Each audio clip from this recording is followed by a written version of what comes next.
Hey everybody, it's time to swing. We're still swinging, and I'm your host, Thomas. And today, family, Ali's old Adam said Suge Knight had to drop on him in LA. He said he wasn't worried because he was ready. You know what I'm saying? But he did had a drop on him, and it could have got ugly. All right. He said Freddy P. You know what I'm saying? He tried. Freddy P said Ali was very instrumental in him getting out of his contract with Diddy.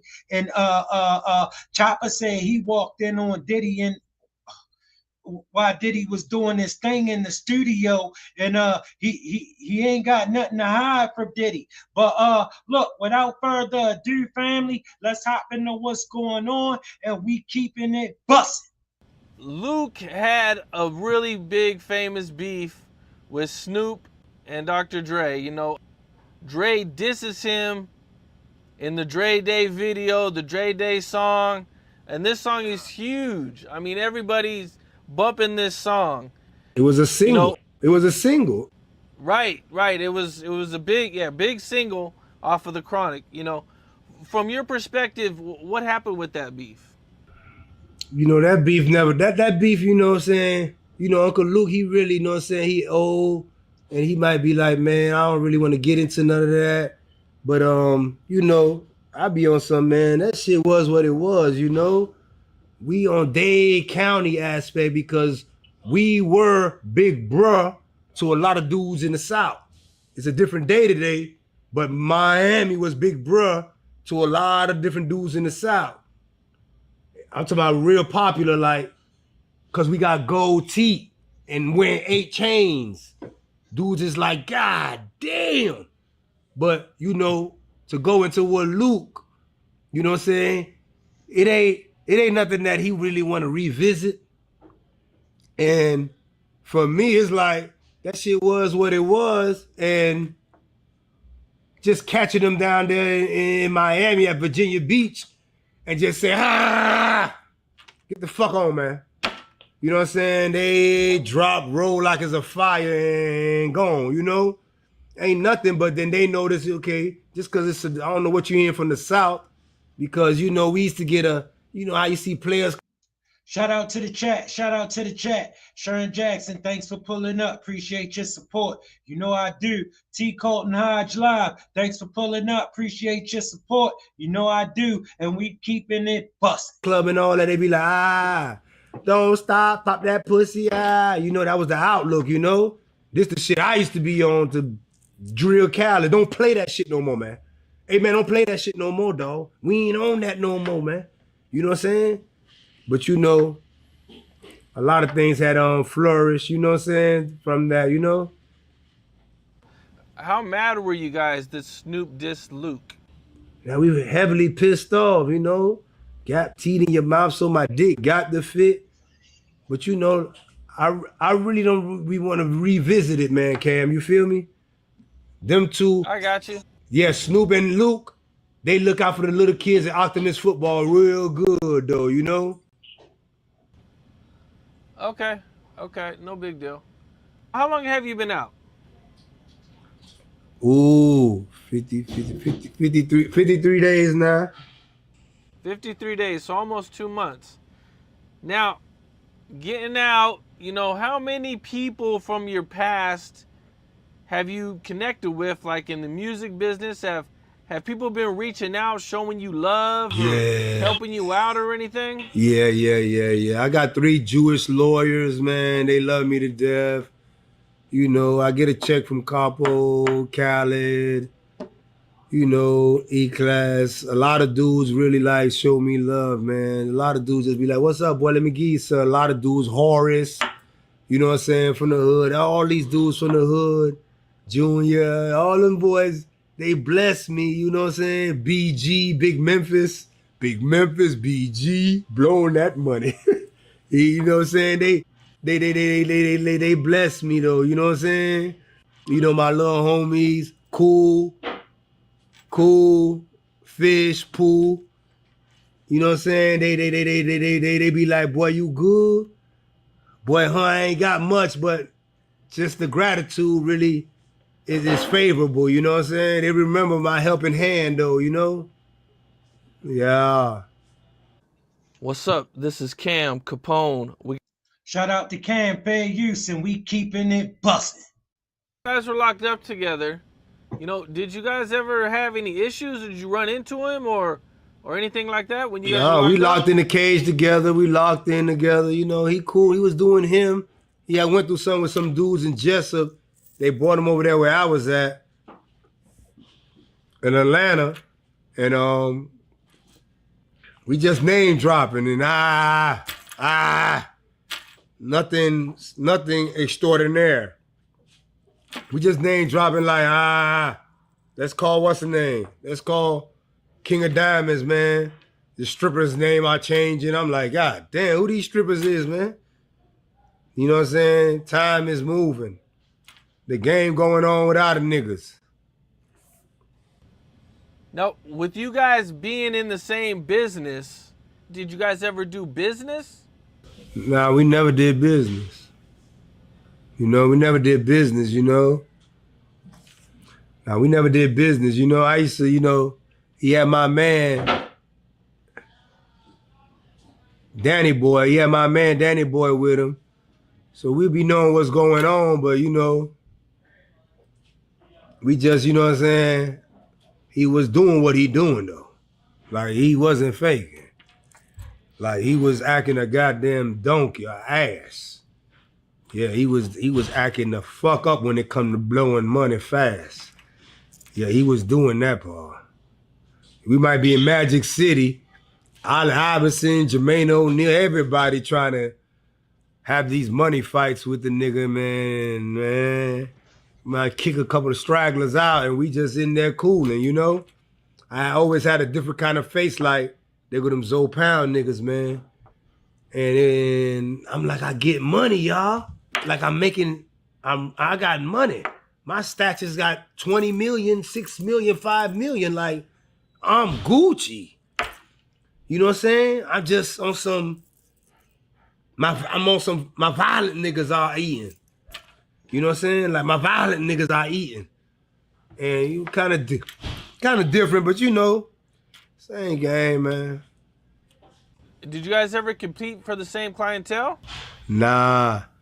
He had went up there to St. Louis. I ain't never really go up there. He was in Atlanta. Atlanta was enough for everybody. You know, he came to Miami, but it was nothing, you know.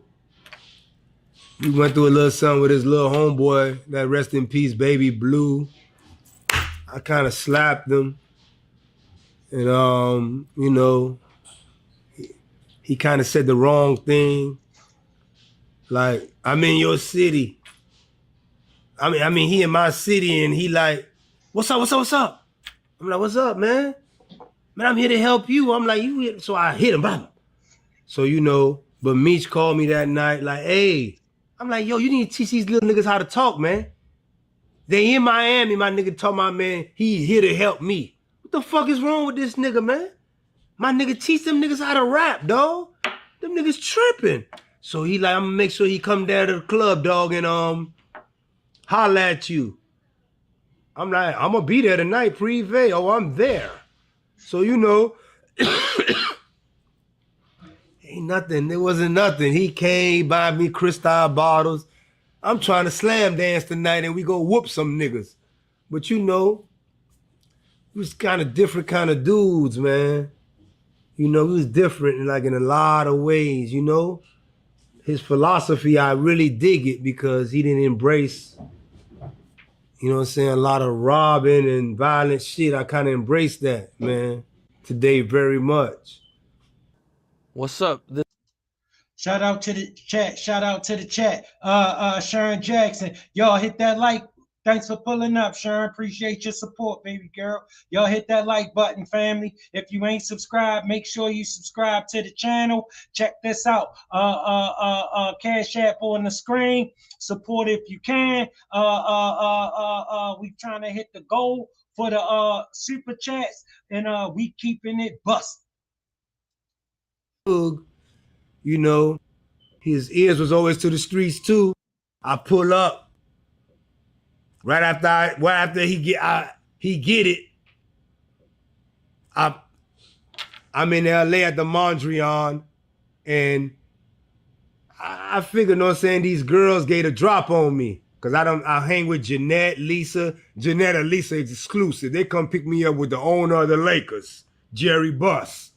So they exclusive. They my homegirls from LA. But I know they be on some Los Angeles time.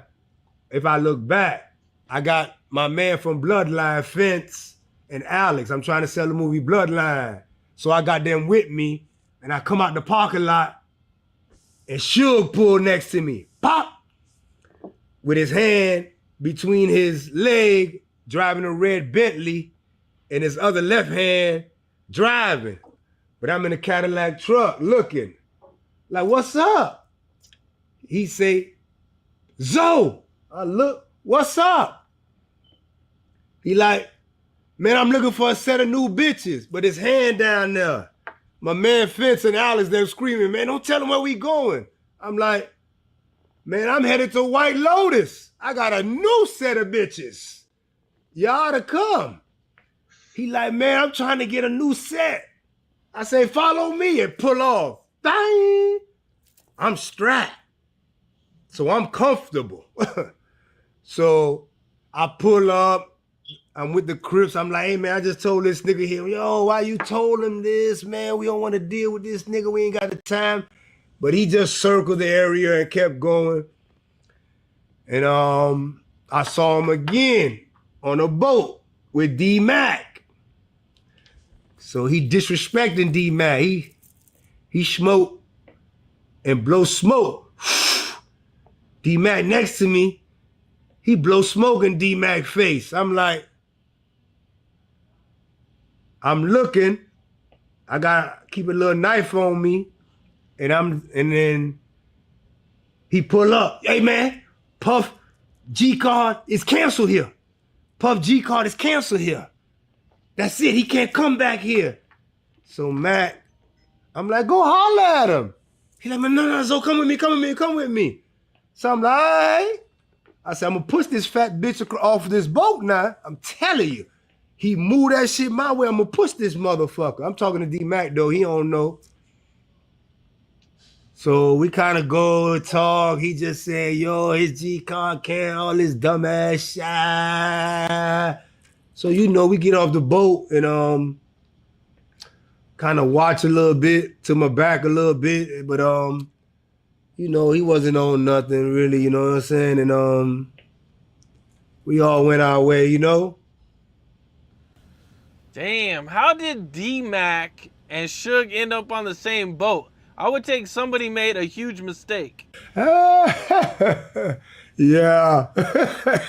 Yeah. Mac told me, man, let's jump on this boat here. So I'm like, shit, let's go. Unbeknownst, this nigga on here. And he started playing all of these reindeer games. You know what I'm saying? I'm like, man, I ain't going for that. I'm telling you, this nigga blow this shit towards my way. I'm gone. But you know, that was that, you know? Luke had a really big famous beef with Snoop and Dr. Dre. You know, Dre disses him in the Dre Day video, the Dre Day song. And this song is huge. I mean, everybody's bumping this song. It was a single. You know, it was a single. Right. It was a big single off of The Chronic, you know. From your perspective, what happened with that beef? You know, that beef that beef, you know what I'm saying? You know, Uncle Luke, he really, you know what I'm saying, he old, and he might be like, man, I don't really want to get into none of that. But, you know, I be on some, man, that shit was what it was, you know? We on Dade County aspect because we were big bruh to a lot of dudes in the South. It's a different day today, but Miami was big bruh to a lot of different dudes in the South. I'm talking about real popular, like, because we got gold teeth and wearing 8 chains. Dudes is like, God damn. But, you know, to go into what Luke, you know what I'm saying? It ain't nothing that he really want to revisit. And for me, it's like that shit was what it was, and just catching them down there in Miami at Virginia Beach and just say, get the fuck on, man. You know what I'm saying? They drop, roll like it's a fire and gone, you know? Ain't nothing, but then they notice, okay, just because it's, I don't know what you're hearing from the South, because, you know, we used to get you know how you see Players Club and all that, they be like, don't stop, pop that pussy, You know, that was the outlook, you know? This the shit I used to be on to drill Cali. Don't play that shit no more, man. Hey, man, don't play that shit no more, dog. We ain't on that no more, man. You know what I'm saying? But, you know, a lot of things had flourished, you know what I'm saying, from that, you know? How mad were you guys that Snoop dissed Luke? Now, we were heavily pissed off, you know? Got teeth in your mouth so my dick got the fit. But, you know, I really don't want to revisit it, man, Cam. You feel me? Them two. I got you. Yeah, Snoop and Luke, they look out for the little kids at Optimus football real good, though, you know? Okay, no big deal. From doing my research, I learned there was a situation with Little Flip where you guys booked him for a show for $60K, and at the last minute, Flip called and said he wasn't doing the show. Yeah. We had a little issue with dude where he, you know, he really didn't want to honor a contract, and, you know, back then they be just doing these big name drops. I got to do something for Russell Simmons. I got to do something for him. Be like, man, fuck Russell. That's how they would do you back then, fam. You'll book Lil Wayne for a concert, and he's supposed to be in DC. He hired up in LA with some chick and not gonna make your show. They'll be talking about they gonna give you back your deposit. You done rented this building, you done bought all this liquor, you done paid for all these promotions, and they talking about they gonna give you back your deposit. And back then they would do you like that. But you don't go about it like this. So, man, that's a nigga day. It's not about that. That's my day. Like, I gotta pay radio, I gotta pay motherfucking a host, I gotta pay goddamn it motherfucking, man, flyers, you know? I gotta figure out how I'm gonna do something with the bar, put down the tip, everything. I'm trying to sneak on some liquor. So, you know, dudes wasn't really abroad to hearing a dude out then, you know? Now, when he backs out and you lose all this money that you've already invested, what do you tell Flip, or, you know, what's going on with Flip's camp at the time? At the time, really, it's really on some, he could just give me some, he could just give the promoter to the Delroy some money, and we ain't got to hear from him and say I'm coming to Miami, because he done sent some little money like, hey, what's up, boy? After you done sent some money like, hey, yeah, I'm coming to Miami, man. I want to holler at you. Like, it's all joke and fun. Like, okay, doesn't matter. So, you know what I'm saying? That's not good ethical business. And a lot of things aspires from those kind of things, you know?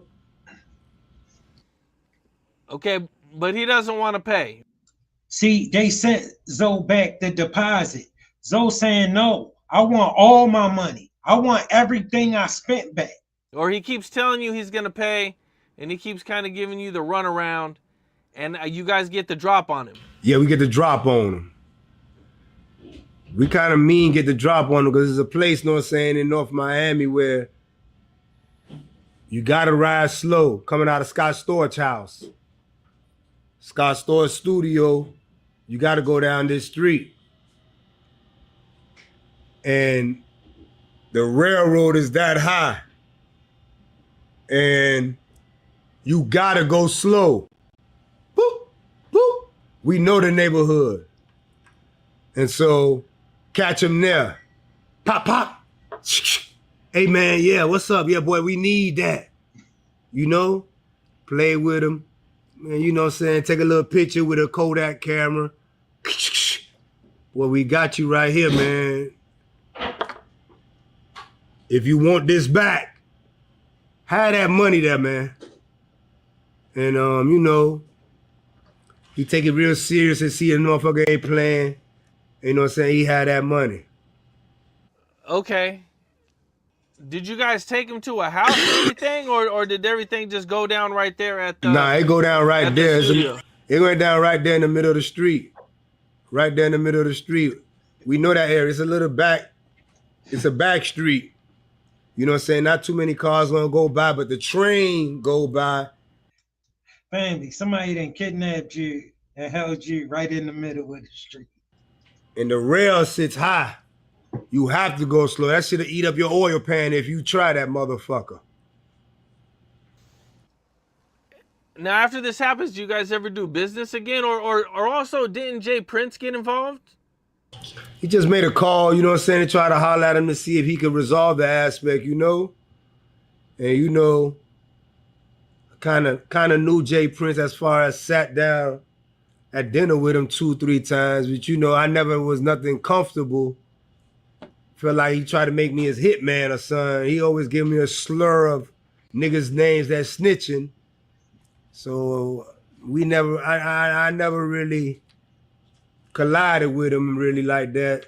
You know what I'm saying? Like, man, I'm trying to do my own thing. Like, find me in lane, man. I hear you selling hay. Like, what's up? But you know, he was trying to, you know what I'm saying, say, hey man, yeah, call these boy Joey Ayin at Asylum and see if Joey Ayin can, you know what I'm saying, get this dude on the phone to get you your date. But you know, busy aspect, different things going on. Yeah, and I had to take it upon myself. Shout out everybody. Shout out everybody. If you just pulling up, make sure you hit that like button for me, family. Hit that subscribe button for me, family. Cash App on the screen. Super chats up, and we keeping it busted.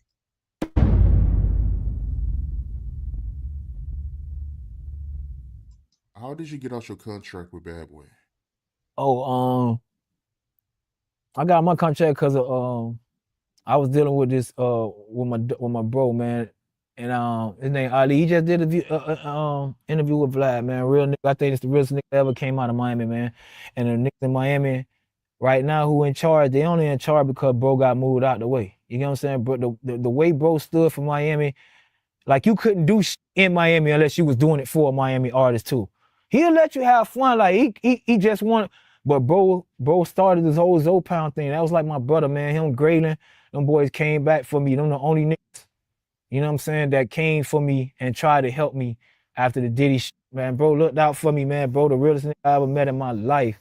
He done got President P out of his deal. He done helped Loon. He done helped Mace. He done helped me. This is a street nigga from Miami. Niggas, I'm talking about started on the corner of Miami and worked his way in the industry with these niggas. And he just, man, I was out of my contract like this. That's why I kept telling people like, man, Puff no better. The niggas I was with got their hands around him. You know what I'm saying?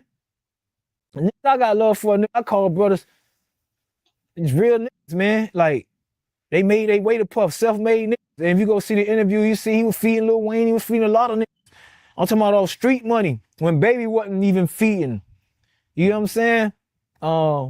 Man, he done did so much for the city. He done broke us so many deals. He the type of brother where he get the checks, he just don't have the artists. So he got the relationships at University of Atlanta. He just need you to do your part because these people ready to throw a check. They always ready to give him money and help him out. But he always, man, there's like, he done did so much for the city, dog. And you see all these niggas right now, they just in the way, man. They basically eating off of, he crawled so they can walk. And he did what he had to do. He got me out of my contract. That was my brother, man, gave me a Lexus. Man, I remember one day I asked this nigga for some money. I didn't even know this nigga was big as he was. I just, you know, my brother from Carol City, my brother being Carol City, my brother Pressure, is my right-hand man, like, and we do everything together. Like, we got blood on the streets together. This is my right-hand man. And he was telling me when I first met, because I ain't know who Zoe was. I ain't know who Ali was. I knew a House of Fire and shit like that, but on some street, I ain't know who he was. You feel me? Like I'm a slider. I'm just a little nigga who shoot. Like not me. I'm just saying the game. So we was just on some. We want to get paid to do shit. And we ran into a nigga like him. We learned so much from him, man. That nigga changed my life in like 1 weekend far streetwise. Just watching how he built his enterprise into. He would get small increments of this, that, 5%, 3%, 4%, 5%. It's basically like taught me how to extort. Like I went doing it in traps. Like, oh boy, let me get weed over here. Hey boy, what y'all doing over here? Boy, let me get the weed. You can't tell me no because you gonna think I'm gonna do something to you because of what we actively doing in the street. So if I come asking you nice, I ain't have to ask you aggressive. I'm like, but let me eat with you. Hell yeah, P, you can eat. You know what I'm saying? Because they don't want me to send the goons. You don't want me to come back and spin back and try to take everything. So of course you gon', and I knew the power that I had and I knew that was, so a lot of times you ain't have to use muscle. I learned from him. Like the game, like bro embraced me like I've never been embraced by nobody else. I think if he was Puffy like at that time, I would have been rich. But I feel like this, when he went down, everybody that affiliated with him lost because Bro, if this dude wasn't such an idiot, he could have been rich. they were so, the people that's in charge now were so happy to get his spot. Them suckers, they scared of this man, like they fear him, like respect on a respectful level though, because he really that. He really everything, like he was in the midst of all that 50 Cent shit. That's why I was up there with Jimmy Henchman and all them. I was on the red carpet when Buck did his little business. We was right behind them niggas, you know what I'm saying? I know Fifth probably remember me from being with them boys, so you know, I know he probably don't with a nigga, whatever, but whatever, you know, I Zoe my nigga, man, you know, I die by him.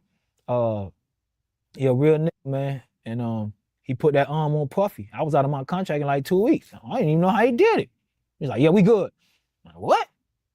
Yeah, we good. Man, that one day nigga gave me a bag of money, man. I was fucked up. I was fucked up when I was with Zoe, man. Zoe used to look out, man. I was real, that's when I had first left Puffy. And that man came with a bag of money, but it was like ones and shit. But and this when I knew he was like serious, cause my brother knew. He's like, you know who that is? I'm like, who? He's like, man, chill. Well, like them boys. So he in Carol City with the Wolves. What I mean with the Wolves is my brother be with the niggas that get paid to do the dirty work. Like that's what we do. Like we small niggas compared to he a type of nigga that could get 60 Wolves. I think he from Liberty City. If anybody in the chat, ain't I'm right? He from Liberty City. That's why. Together, and they all gonna come together for him because he feeding everybody, because he a good nigga, because he looking out, and he ain't no pussy. So Puffy understood, like, okay, I got a self-made millionaire, right? Yeah, you can't. He gonna pop up everywhere. I was just trying to figure out why he didn't know Ali, but Ali from Carroll City and he from Liberty City, and he really ain't nobody. You tell him no, he coming again, and the next time he come, it's a problem. So the way he did for Miami, even right now, I was talking to him the other day, and he's just so positive right now. He talk about doing so. Shout out to the chat. Shout out to the chat. Jinx 13, thanks for pulling up. Appreciate you for always looking out for me. He said, I think he from Brown Sub. Thanks, partner. Much positive shit. But he just, the strength of who he is. He talk about Haiti and politics and economics that I don't even understand. And he like, man, if they really wanted to make a movement, you know, they could do this. And I was thinking about it, I'm like, yo, that would be effective, but only a nigga like you would do it. These niggas ain't unified like that no more. When he got locked up, Miami got fucked up. Like, you notice nobody in Miami got deals? You couldn't come to Miami without doing something with a Miami artist for him. He gonna come see about you. He gonna bring 60 niggas to come see about you. He the one took Lil Wayne chain. I mean, when Lil Wayne when he was going through with Wayne, you know, Wayne was my nigga. I put a sign on Wayne. Wayne was my nigga. I met him at Hit Factory, and I was seeing these posters everywhere. Me and him hadn't talked to him, like, cause he was like an incognito, he get missing, like. And now that I know what he had going on, I understand. But I was like, man, this nigga get missing too much, man. Like, damn. So he looking at me like, I ain't gonna lie, I was young and ignorant, so I was fucking up the money. Like I just wouldn't get focused. I was just too much on. Like, trying to get me record deal, I'm trying to get birds and shit, you feel me? Like, you could have signed me for a bird back then, because that's how deep I was and trying to be You see what I'm saying, family? He was a cold idiot. That's why he couldn't get nothing done. He had all these opportunities, and he looking for somebody to sign him for a bird. In the streets, it's what I was used to before the band. It's what I was doing every night. Like I was running night shift in Brown Sub. And if you anybody from Miami, you know what night shift is. There ain't nothing but the wolves out at night. Ain't nothing but crackhead and wolves and the police out at night. And them still niggas who run day. No, family. He got people trying to give him real money, and he looking for somebody to sign him for a bird. Shift, I'm talking about come out here with us, come out here where we at. You know what I'm saying? And I ain't run night shift being no, you know what I'm saying? Some niggas do certain shit, just barely make it. No, I was always the aggressor. So when I tell people who I am, it ain't because I'm making it up. It's because I lived through certain situations and I know what I'm capable of doing. I've been in jail. I've faced it 20 years. I know what I'm gonna do. I know what I'm gonna do if I get in a fight in jail. I know I'm gonna cut something. I don't need nobody telling me. I don't have to act bad. I don't have to scare you with my mouth. I want you to get close. I'm not even gonna argue with you. You know, I know what I'm capable of. So how did he take his chain? He was working with a dude named Basil. This is the story I got from his interview. Long story short, I guess, man, he was already helping Lil Wayne eat.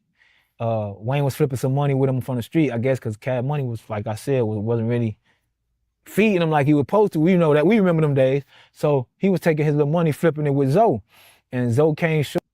What it was at that time, that was the time Wayne was going through that with Baby.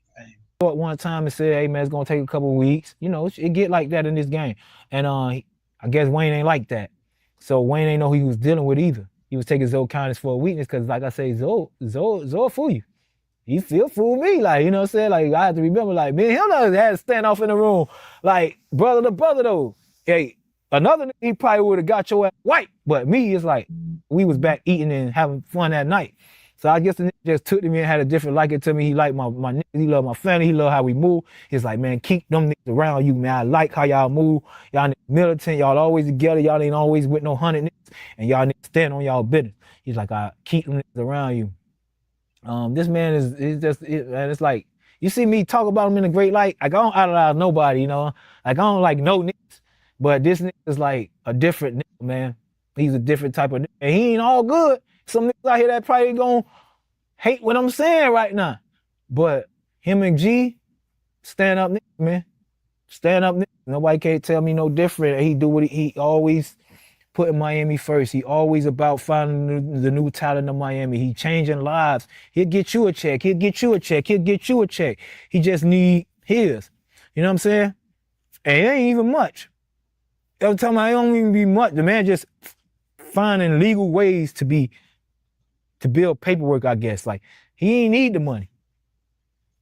But, you know, right now, man, I just want to see him back on his get back to the top, because Miami, it's kind of like the situation with Trump, with some people, like Miami in a bad position without him. Like the gatekeepers got the doors locked. They not feeding nobody from Miami. They going all around. That shit wouldn't have been happening on Dog time.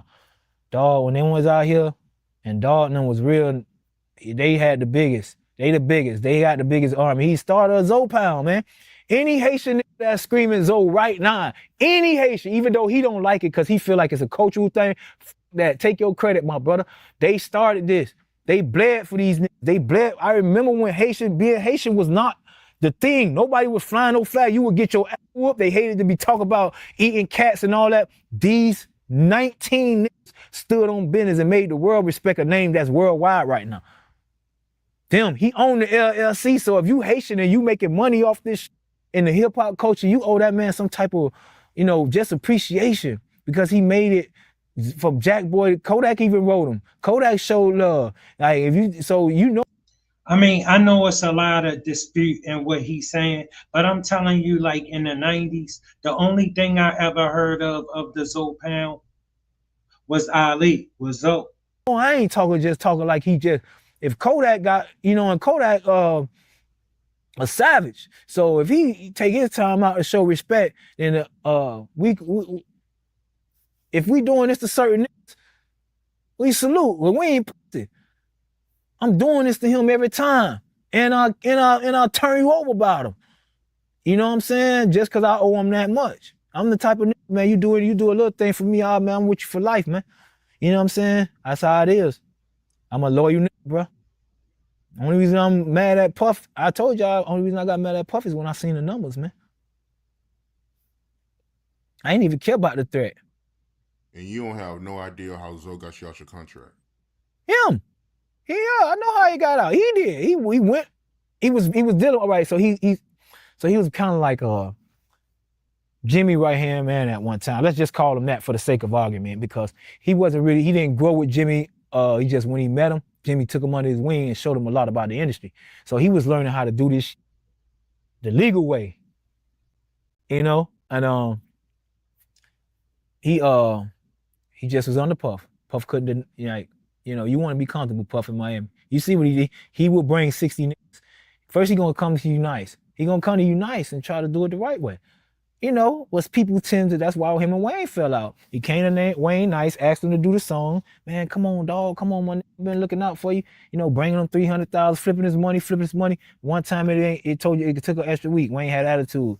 He said he came back, hollered at Weezy. And Weezy my dog. You can go check the Carter One. Me and Wayne used to be on the phone, like, that's my dog. Like, I know his brother Maul, that's the nigga, Maul, a real ass nigga. So I ain't talk about Wayne to be talk about Wayne as in a bad light. I'm talking about what they went through at the moment. So he went there. He wanted Wayne to do a feature, and this is who he is, man. He'll get you features. He gonna do whatever. If you his artist, he with you. He like this, make Miami great again type nigga.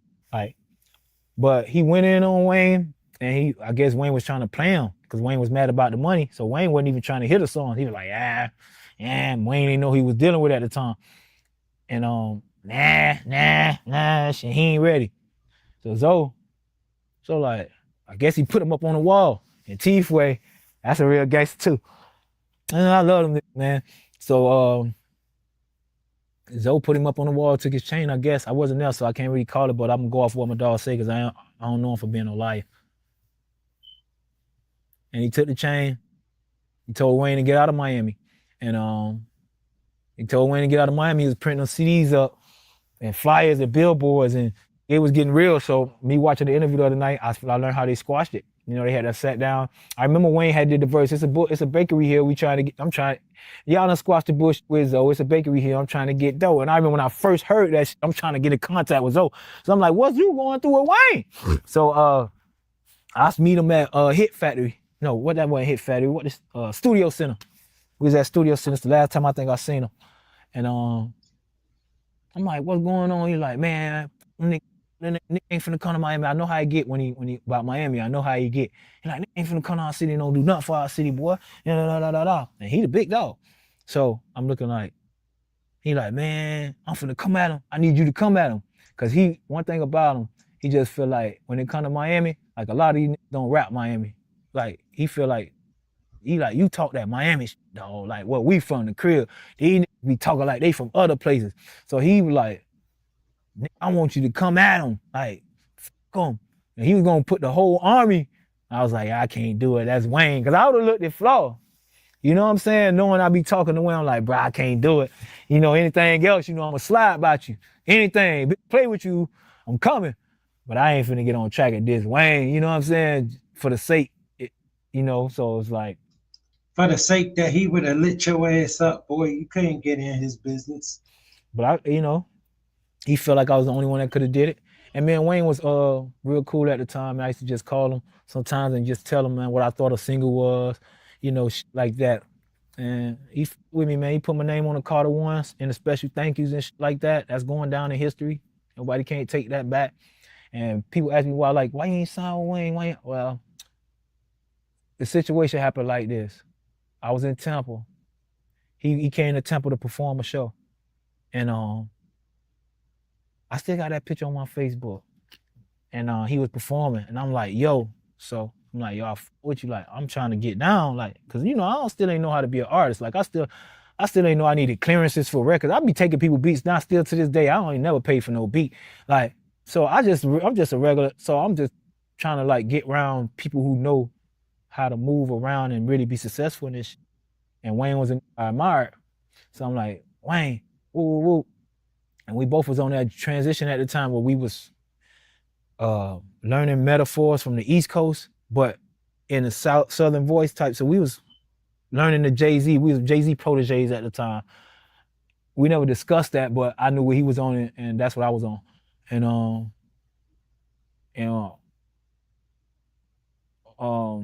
I seen him in Tampa. And what happened was, oh yeah.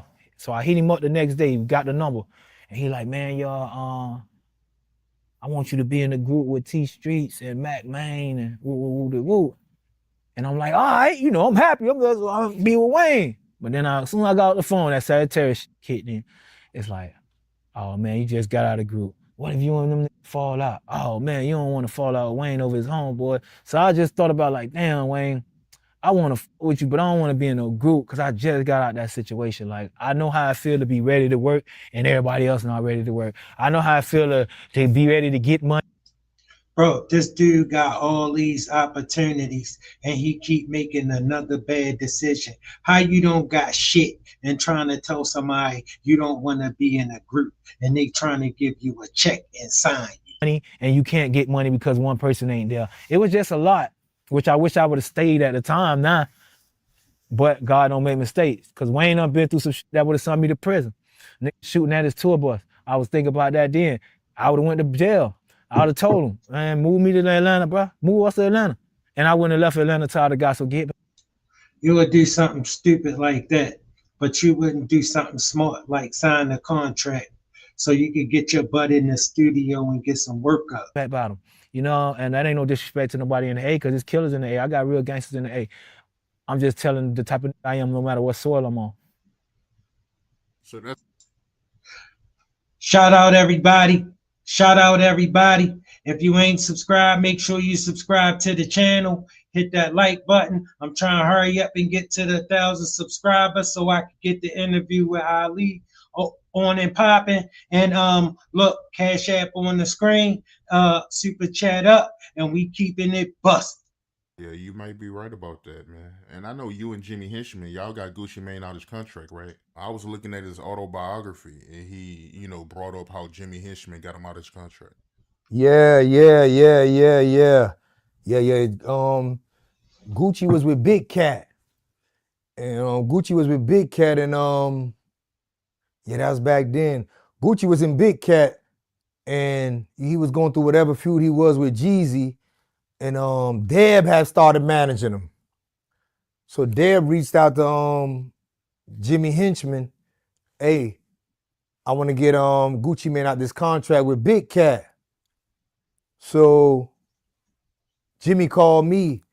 He called Snake, and he like, yo, what's up, man? I'm gonna need you in the South, man, to put some mans together. We're gonna try to talk to Big Cat and see what's going on. I'm about to call him and let him know I manage Gucci Mane right now. So the way things are going, Gucci mad, Big Cat just dropping albums when he want. Gucci want his album out. Hard to Kill, he ain't trying to hear. Big Cat on whatever he going at. Big Cat is a real reputable person, you know what I'm saying? He doing his music industry aspect, he pushing out CDs and everything copacetic now, you know what I'm saying? And Big Cat was getting it. he got Rashida, he got a bunch of people over there though. Big Cat was doing his thing, and Gucci flew out to New York. 25th, we in Jimmy's office. I'm with Gucci, and he laying down records. 745 with the Gucci interior. I see a real nigga when I look in the mirror. He laying down records. Club 4040 right across the street. I'm at 4040 looking for Sean Cardi. I love the beef. Can't wait to see he going. Me personally, I'm not believing in him. Jimmy is saying, yo, why don't you manage this dude? He acting retarded. He's like Kodak Black. I never thought he could really be a godfather in his own little rights, making the rules as he go. But he screamed. I feel him, family, because when I first heard Gucci Mane, I hated him. All right, they played him so much, they made me like him. You know what I'm saying? He went out of Big Cat, so, he coming down to Miami. He come to Miami. I'm trying to chill with him on South Beach. He want to go to the hood after hours, 4 or 5 in the morning. And like I say, he was acting a little retarded, you know. I gotta say, hey, Deb, what's going on with this dude, man? I gotta go. I might tell him to chill with my homeboy, God bless their Toro. They go chill, but I'm going here, man. I'm like, man, but he's under my care. Yeah, but yeah, that's why I say that, because he just doing crazy shit. I'm like, oh, let me go see where they at, man. I go down there to the hood, and you know what I'm saying? Gucci might be on some, I finally get him out the club, in the car. He might be playing with the lock. And open the door, man. Man, what is you doing? About to be ticked off. You know, he on everything there is. He cooling. It's like he trying to get killed. He is walking. He said Gucci Man lit up. He said he on everything there is. He walking the mud like never before. But like I said, Snake is fucking with Guwap. He dealing with a lot of that shit. You know, my man Bryce Wilson, like, making sure the contract is good. Big Cat anyway, agree. All right, man, I'm gonna let him go, man. But like, no future points now. No future albums. So Jimmy like, man, I got a beat, dude. I got some beats from a dude. I'm like, yeah, I got some beats I could own, man. Yeah, give him these 4 beats. But my mindset really is, I'm on this favorable aspect, but I'm in New York in this system. Like, man, I'm eating. I'm Oh, that's cool, but I need to get this work off. clearing like $350 a week. Able to look out for about, you know what I'm saying, 5 different dudes, making sure they clean by 300 too. 350, they splitting it up. So it's my focus, and he like, man, what's up? You gonna let this man ride? I don't believe in him also.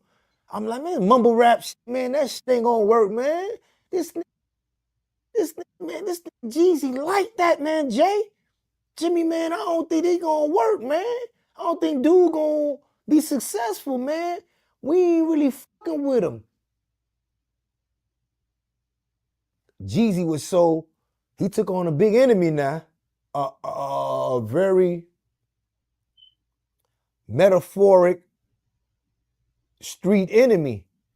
And I just didn't believe in fool, you know what I'm saying, as far as, you know, today, 2024, you know. But you know, we put that together, and Gucci, like, he got free. He wanted to do things as he want. He wanted Hard to Kill to come out. He wanted all that. He gave Jimmy his 2 albums with 2 beats. He knocked that bitch out right. He damn near knocked it out right there. Boom, he was free to do whatever he wanted to do. And you know, even in his book, like you say, he admitted and let it be known, this who got me out of my contract. You know, Deb was really like, make that happen for me, man. So me and his ties could be a little bit stronger. I ain't got to go through Big Cat no more. Maybe he could see what I really can do. But you know, Deb was kind of hated on, but you know, she was a woman. Them women wasn't really like accepted as managers, but you know, that was what it was though. You know what I'm saying? That was that really happened. Like, yeah, got him out this contract. You know, we all sat down. We did sit down. Him, I think his man from Virginia, Tillman, he had a couple of people with him also. You know what I'm saying? But he signed and like, man, that motherfucking go, man. I ain't got time for him. I helped him out. I did a lot. You know, he was a little bit somber about it, but he seen Jimmy and Zoe Pound, know what I'm saying? Also, know what I'm saying, is on the other side, backing Guwap up and willing to go about whatever form. So, you know, that became what it was, you know? Yeah. And you helped Freddy P get out his contract, right? Yeah, I got a couple people out of contract too. I got Freddy P out of contract with Puff. Freddy P was in Miami. You know, Freddy P was You know, that little dirty motherfucker there, he from Liberty City. And that little nigga there, he from Liberty City, from Lincolnfield Projects, and he really didn't understand Puff can commercialize you. And he really ain't get it. I was having trouble with him though, trying to book him. When I book him, I gotta try to get Baz and Ness and Chop manager. So I really couldn't move him how I wanted to, because I could have been successful with him. Got him a little Lexus, you know what I'm saying, 470. Gave him a little he's still sucking his thumb and shit. And you know what I'm saying? I got his mind right. I took him through the mall. I said, man, look at this shit, man. You on the second reality show, dude. After the real. I said, man, look at this shit, dog. So I'm hollering at Puff too. Puff agreed. You want him? Yeah. He said, he a headache. I said, I got him, but I really need him. Like, we can't do this 3-4 months later. I'm trying to do something. So Puff said, you got him? I say, man, I need to do this like now though. We can't do this 3-4 months later. Cause it'd be a drag technique be going on, you know what I'm saying? But he let it, my lawyer and his lawyer say they talking. I said, they talking? Yeah. I said, all right, cool. So I take Freddy P to the mall, yeah. I'm like, man, look at this shit, man. We got 21 people following us, man. 17 of them is white people, man. You want MTV, not VH1, not MTV2. Tighten up. But this cheesecake word got him saying retarded shit. You can't get out of his feelings, family. Man, I'm trying to kill Puff. I want to kill Puff. I'm like, huh? Oh, man, I got to get him, dog. That nigga played me. Man, what you talking about? I said, I just told you on MTV. Look at us. Look what we got behind us. And I got the release. My nigga, let's focus, man, and push the issue, dog. We're going to do the solo album, and we're gonna do what we do. But the cheesecake really got fooled on some, oh, man, I can't. I got him. He going. We going to the studio. We knocking out songs. But he never really got focused. I'm talking about I ain't must take that man letter. That nigga wrote me like first 10, 12 years. I'm like, man, you a cold up, man. Niggas like you the one that got me up in this shit, dog. Trying to make sure, man, treating you better than my jit, man. I told you, family, this man doing 360 months. That's 30 years. A man that's doing 30 years told somebody don't write him no more. You know how much of an idiot you must have been? Man, don't write me no more, dog. Get the fuck on. But you know, I handed him the release papers that say, look, you release. But this another contract me and you finna put together now. All right? So, you know, he from Dade County, from Miami. So, you know, he always knew I had the best interest for him. You know what I'm saying? So he really like went with everything, you know what I'm saying? I was like producing to him, you know. Another dude too, Pleasure P, got him out his contract. You know, he was with Atlantic. He was with Atlantic. Pretty Ricky was like that. Oh man, they problems. Pretty Ricky is problems, man. Pretty Ricky is problems, you know. They on the Scream tour. They beating up Slickum and Slickum and Baby Blue ain't on that. Baby Blue's a businessman though. Slickum and Spectacular, they really like, they whooping B5. Brrr, they going in on Marcus Houston. So they like, man, can you calm him? Man, I'm like, man, what y'all doing? Brrr. Pleasure P act like, you know what I'm saying? He like the little solo shit. But them boys on they Bobby Brown time, they put a set together. They like, man, that. They jumping in the front. They gagging and whine on me. They just that, man. We ain't going about it that way.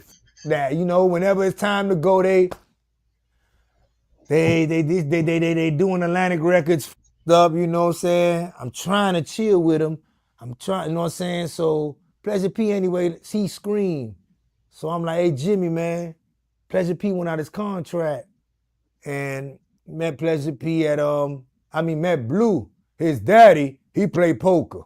his daddy, I'm like, hey, Blue, little Blue dad, hey, what's up with Pleasure? Man, I gotta go. I'm in a poker tournament. I gotta go. All right, go on. What's up, Pete? What's up, Baby Blue? Baby Blue will put it out. Pleasure P, you know what I'm saying? We ended up getting him out, you know. He kind of got a little lost too. He fucking with Eddie Murphy's daughter. He bougie chopsticks and all that. He kind of like get lost of working.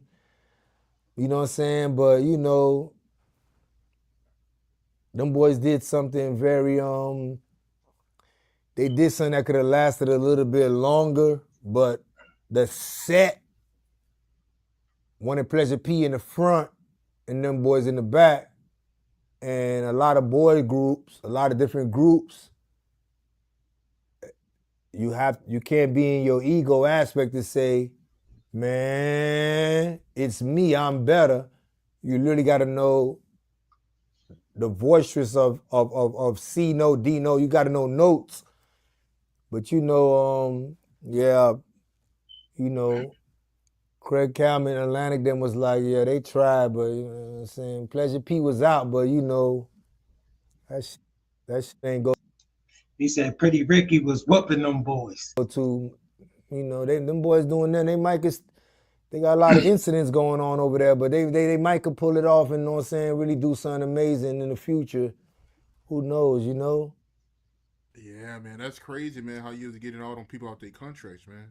Yeah, you know, hip hop was a government. Certain dudes was a government within a government. Still the same way. It's just more managers, you know what I'm saying? More managers be on some, man, I'ma chill in the back. And technology really is doing a lot of managing right now in a different aspect, you know? And it's like dudes are no longer needed no more because technology is like, man, manage your own algorithm and you don't need nobody. Psh. Go to Empires, go to Rock, you know, it's like, damn. All right, it's a different day and time. Shout out everybody. Shout out everybody. Thanks for pulling up. Look, if you ain't subscribed, make sure you subscribe to the channel. Hit that like button. Cash App on the screen. Super chat up. Okay, and we keeping it busted. Bastards don't like it. I dare you. Challenge me so we could gun you down with the bull crap. And here goes the man that came after Club 2000 and took it to a whole nother level because he was there with the biggest Cash Money, Khaled, Rick Ross, you name it, he was there. He gonna give you the exclusive. This ain't no little podcast. This is the real gangster channel. Let me bring him up. Tell him who you are and where you from, big bro. Whoa, Ali Zoe Adam, man. Dade County, Miami representative, man. You know Zoe Pound for life. Yeah. All right. That's what's up. That's what's up. Yeah. You know what I mean? Hey, yo, Zoe, let's just get right to it. Tell them, you know, how we met in the penitentiary because they don't understand. I'm going on what I know for a fact. And what I know for a fact is how you carried it in the pen. I wasn't out there with you on the street. I know in the pen you did your thing, and I know everybody in there respected you, and they stamped every story that came out your mouth on the compound. Nobody challenged it, so I don't know where all of this is coming from now, but you tell them how we met, and then we're going to go from there, and we're going to ride out. All right? Yeah. When we met, I walked into the penitentiary. First person I see is my homeboys from Miami. And this penitentiary was exclusive because I'm with Booby, Rick Brownlee, Bucky Brown, Plex, Ball, Bo, Jeb, Dewey, and we got out, you know, it broke down. Florida, Miami killed together. Palm Beach was across, Tampa, Jacksonville, it was our yard. We wasn't sharing it. But in Miami, to our section, man, just to see, boy, this where you niggas at? It's like 300 of us. It's like we got nothing but knives on the floor in the dirt. And it's like, boy, this where y'all at? And every day we there politicking, you know what I'm saying? Prison stories ain't nothing for me, boy. I fuck with the prison stories you need. Cause we doing that all day and we checking everything, every story. We checking, you know what I'm saying? If you ain't know it was a sidewalk that had a crack, if you ain't know what I'm saying, who had a name, you ain't just blurred out things. You know what I'm saying?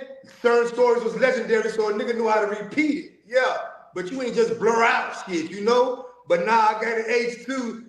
Me and Unique in that unit, H2. And in that unit, man, damn, that nigga Unique own a goddamn computer. It's only 4. You wake up with 300 emails every morning. We politic good, little Fed magazines, Don Diva. I've been on 9 magazines. The whole bit has never stopped. I be like, I was on 9. It's never stopped. I've been sending out rise. Man, it ain't stopped. And you in the dorm with me, man, with my man Dewey. Dewey, man, that's like the only red nigga I know. That I say is a monster. It's 3 red dudes that I know in my life. Light skin, he's one. He gave Chad Ochocinco his whole stilo. My niggas church say dead man don't talk when they arrest him. He just with it. And you know, we get drunk every day with 6 young niggas riding around me. You know, I was a TV bandit, but at the same time, we get drunk every day. You feel me? All right. Listen. Family, you know a TV bandit is a straight knucklehead. Tell him Dewey's background. What's Dewey's bloodline? Tell him his bloodline, who his daddy is. Oh, hey man, Dewey Hound, man, out the 40s in Liberty City. Well-known player. Light-skinned dude. This man got freckles on his face. He stay locked up. He one of them niggas too, man. Back and forth in prison, and he can't stay out. But if he out, him and his man Trent, I'm giving him 15 bricks. Dewey a cold fuck up a little bit, but they gonna get it done and carry the whole 40s and feed them boys. We eating, but he love hard. When he fuck with you, he can't give up on you like I know you. So we in our dorm. Dewey one of them. You know how you got that dude like that, and every now and then though he'll mess something up, but you love him. You love him. You know what I'm saying? He's one of them out of Dade County, and he fuck with Unique. He holler at Unique. They fuck with each other in their own little time, you know. But we selling heroin crazy. We're running that spot. Hey, hold on. Is that Ben Yahwee's son? They say it's Ben Yahwee's son, but whenever I holler at Dewey on that, he be like, word through the grapevine, but you know, he rep his mama, and you know, Ben Yahweh was loose. He out of Miami, he out of Little Haiti, Ben Yahweh. You know, Ben Yahweh got 600 people get on their knees to pray to him every morning coming out of Miami, but he's slinging cocaine crazy too, you know? Mm-hmm. So Ben Yahweh is like very known, you know what I'm saying? Like, you know, he gonna wear white all day. Another one, he gonna wear white all day and put down, let it be known. He was cold with the mouthpiece though. Mm-hmm. Yeah, okay, but him and Dookie got ties. They got family ties though. All right, that's what I'm saying. So we ain't gonna get too much into that. I just want y'all to know, you know, who Dewey came up under, because it was also said, and this ain't to put nobody out because I'm in touch with Booby, but we just keeping the facts that at one time they had sent Dewey at Booby. Is that true or not? Or you want to speak on that or not? Booby really was like, he used to be with John Doe, Bub, Trav. They was originally from the 40s and they came to Liberty City. So that's the Pink Houses. Yeah. But by Joe Robbie Stadium. But they never bump head like that. Nah. They never bump head like that. He had a real mutual respect for Dewey, you know? Mm-hmm. But you know, niggas wrote books saying, Booby, this about the only one I think could have killed you and walked up on you. Mm-hmm. So that shit became some bullshit, man. So that's what we're dealing with, right? They got a whole lot of stories out there going on, but we talking to original Miami player, you know, one of the original Zopound. I don't know if he founded it or what, because I hear all types of misconfusions about that. So that's my next question to him for him to get his thoughts right. But that's where we at. So you're getting the Miami history, because I was down in Miami. I lived on 151st and 5th Avenue right there by 441, around the corner from the Rolex. I used to go to Roman Pub, Big Daddy's on 119, you know what I mean? Pack Jam. Let me bring Dewey up so I can let him see, so you can see his face when I'm What naming an these. era! You know? What an era! Ooh. You know, that's the era I was down there. Ooh. Pack Jam, Roman Pub, Tough Tuesdays at Tucker's right across from the college. You know, Strawberries. Remember Strawberries? Ooh, man, stop, Come on, man. son. What an era! You know, but What see, even the ones from Miami don't know about this. Tell them about that era real quick, right? Before we get into that. That era, man, like, I party. Like, there was something called Pat Jam, Carver Center, National Guard, and John Walsh in a teeny bopper. Friday, Saturday, and Sunday. Man, listen, you had to be one of them teens, right? I'm one of them teens at 12. I'm rolling with the big dudes. You know what I'm saying? D Green, Booby, you know what I'm saying? Fish Grease, God bless his dead. You know, but at the same time, when I'm going to my little teen spot, boy, it's like, man, this was heaven on earth. It's like we went out there to go test every gun we had. But the guns go off every weekend, Friday and Saturday, for about 20 minutes. Don't nobody get shot that time. And it's thicker the next week. Hey, yo, hold on. I'm going to give you one of my stories over there, Big Daddy's on 119 by the Winn-Dixie. So they know. We talking about 35 years ago. Yeah. Hey, hold on. Let's not forget, after all of that is over, after we go to Luke at 5th Street on the beach, Luke on the beach, or we go to 5th Street, the Jamaican joint right across the street, we always shoot back to Jumbo's. You know what I mean? To go to Jumbo's. Got to go to Jumbo's. If you don't go to Jumbo's, you ain't from Miami. I'm all the way from New York, man. Yeah. And then I'm going to get into how I brought the girls to New York and Miami to New York because of everything that I witnessed, and this man was a part of it. Now, right? I'm going to give you one, and let me see. You know, I got so many stories, but I'm going to give you one in Big Daddy's 119. It was a Friday night. We just flew down there, and, you know, in the back of the liquor store, Big Daddy's, they had the club in the back of all the joints. You already know. Big Daddy's, yeah. All right. So now, I'm going to take you off for a second. I'm going to bring you up. I'm going to get you real hype right now. So I'm in Big Daddy's. I'm sitting in the back in a little booth. You know, me and my little man, Sabuni from D.C. I'm even going to say his name. Round of applause to Sabuni. You know what I mean? Round of applause to Southeast DC. That was one of my little workers from Southeast DC. Because bro, that's a grown man. You just call him one of your little workers and said his name. That was so disrespectful. Because I'm in many different states and I'm taking my top soldiers to Miami to introduce them to another life because I want them to elevate like me. I don't want to keep them down here while I'm growing. So when I seen this new life down there that Ali Zoe Adams and his crew is forming and shaping, I brought my top gangsters down there. And one of them was a brother from Southeast DC. You know what I mean? It was him. It was, I'm even going to say your name too. Don't get mad because you go by your Islamic name now. My little man Marlo. You know what I mean? My little man Marlo and Sabuni, I used to take him down there. And we up in the club one night. We in the back. And they was playing that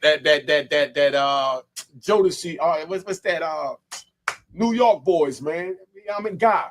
They was playing God with Teddy Riley, and they was singing Let's Chill. You know what I mean? Let's settle down. And we in the corner and we singing. We brought the big bottles of Remy Mark. That's what it was. Remy Mark was out, you know, the Moet. But we had the Remy Mark. We getting tossed and we sitting there, got the females. We pouring the liquor down their throat. We got 4 bottles. We doing our thing. And the Miami dudes looking like, who these dudes? And Sabuni, mind you, is only like maybe 5'1". You know what I mean? And like 95 pounds. But believe me, he got 2 big joints in his pocket. Right, so we up in the joint, and he's standing on a chair, and he a little taller than me while I'm standing up, and we got the girls over there pouring the liquor in, and we smoking weed, and the Miami boys looking like, man. So now we go outside, we see a crowd outside. So when we see the crowd outside, they trying to debate what they gonna do, not to take nothing from Miami, but you know, as we walked out, we just pulled out both joints and walked straight through the joint, and they parted like the Red Sea. We got in my wide body M3. My man kept his joints right there with his arms folded.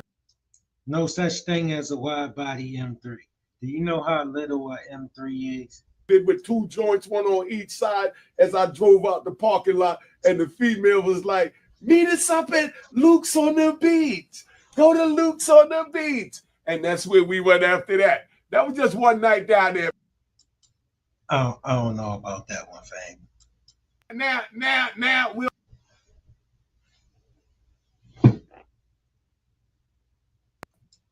Shout out to the chat. Shout out to the chat. Salute 80s baby. Thanks for pulling up. Appreciate your support. You know I do. 80s baby says smash that like button, fam. We know this is breaking news. I got Alizo Adams up there. That's why I did that. Now, give me one of your stories. I want one of yours. I want you to peep something. Do you remember that time? Like we had Infernos, right? First Fridays, and you had to wear a linen set. And if you didn't get it tailor-made to the ankle. But what I want to get to is, do you remember no one embraced the word thug? It was gangster. It was a curse word to call somebody a nigga on the street a thug. Like, nigga, I ain't no thug. I look like a motherfucking thug to you, nigga. Man, you remember watch the N word and the F word.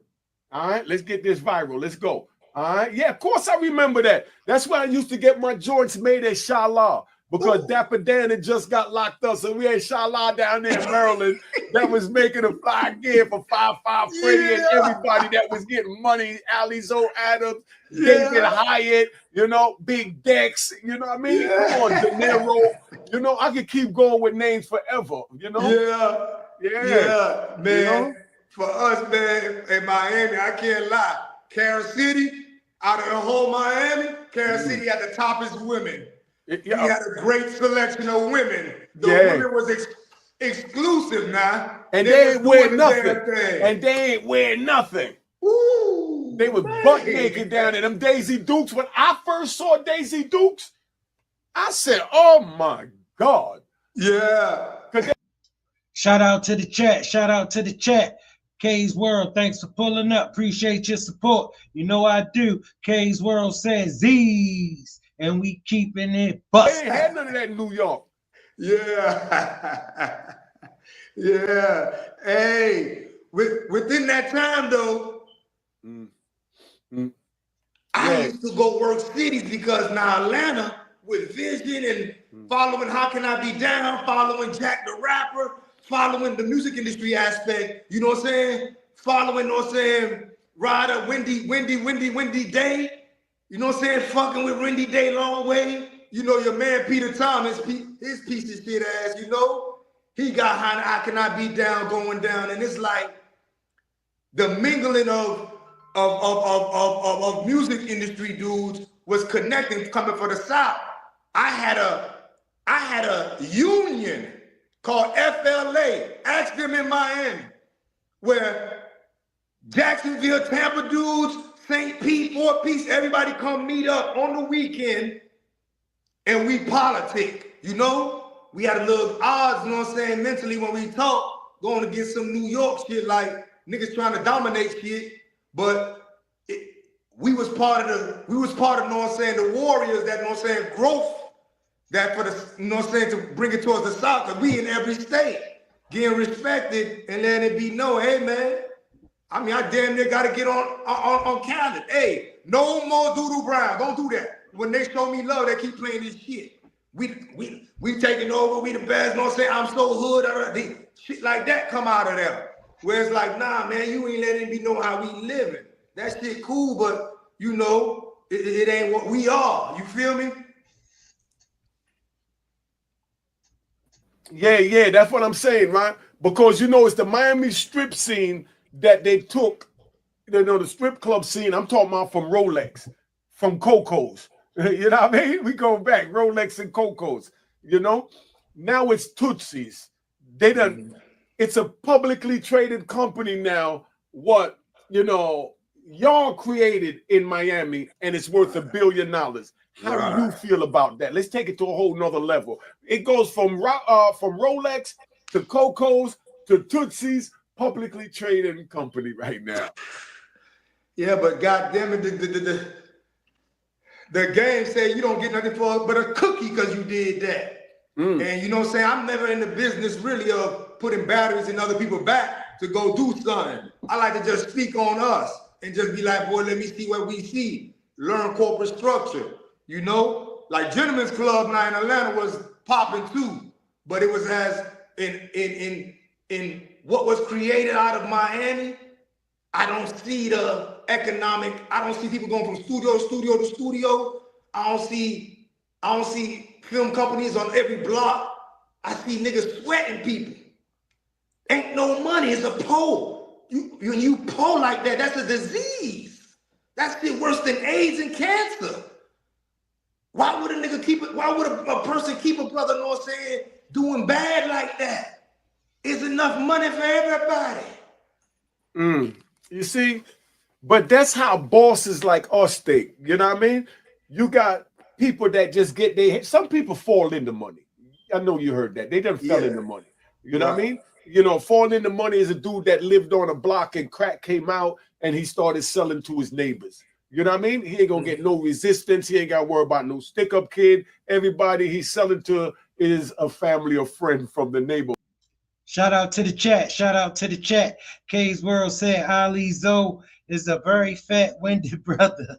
Laughing my ass off for sure. But talk your shit, Zoe. He's very fair-winded.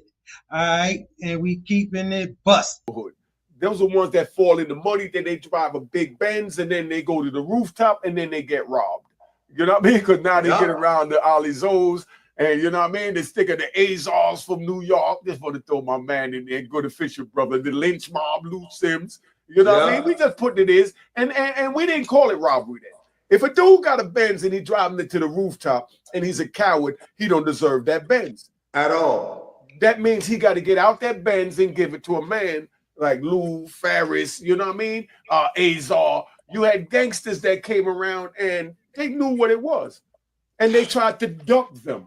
Now, how many of y'all watching this could honestly say that you'll try and drive around somebody that if they saw you, they would take your car from you? That you paid $40,000. Y'all put it in the comments. Go ahead. Go ahead, Zoe.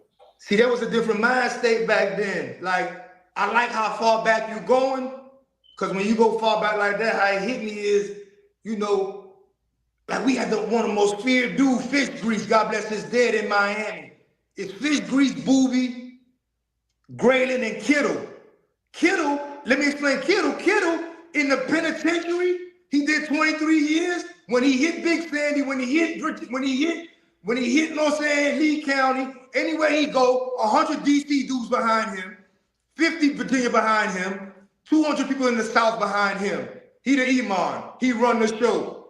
But these dudes' mind state that I seen growing up, you came out the house too late if you was 15 and you ain't strike a meal.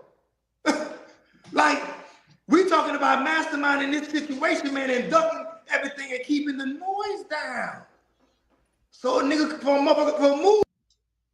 Shout out to the chat. Shout out to the chat. Thank you, 80s, baby. Appreciate the super sticker. Appreciate your support. You know I do. Family, super stickers up. Cash App on the screen. Hit that like button. If you ain't subscribed, subscribe to the channel. And we keeping it bust.